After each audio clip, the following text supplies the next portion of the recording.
आपका बोध कथा में स्वागत है। क्या आप जानते हैं कि गौरैया को दाना पानी देने से क्या होता है? तो सुनिए यह पौराणिक कथा। बात त्रेता युग की है। सुतीक्ष्ण ऋषि के आश्रम में बहुत से ऋषि एक समूह में साथ रहते थे। उस समय रावण के सैनिकों द्वारा आतंक फैलाया जा रहा था। ऋषि मुनियों पर भयानक अत्याचार हो रहा था।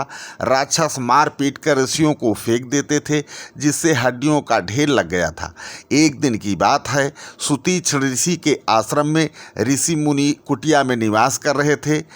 तभी रावण के आतताई सैनिक आश्रम में आए और उन्होंने वहां आग लगा दी।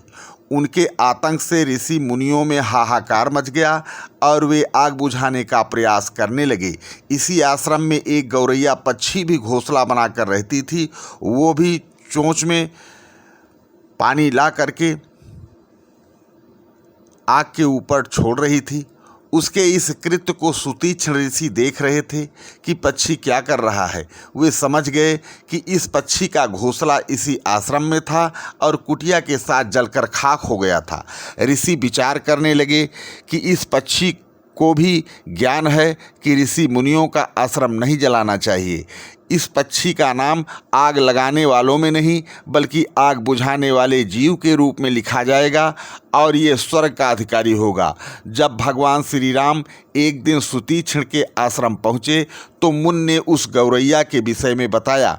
भगवान राम के बुलाने पर वह गौरैया आई। भगवान राम ने स्नेहपूर्वक उसको सहलाकर आशीर्वाद दिया।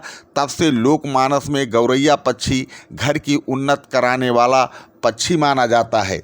इसलिए सभी को अपने घर के दरवाजे अथवा किसी भी स्थान पर गौरैया के लिए दाना पानी की व्यवस्था जरूर करनी चाहिए।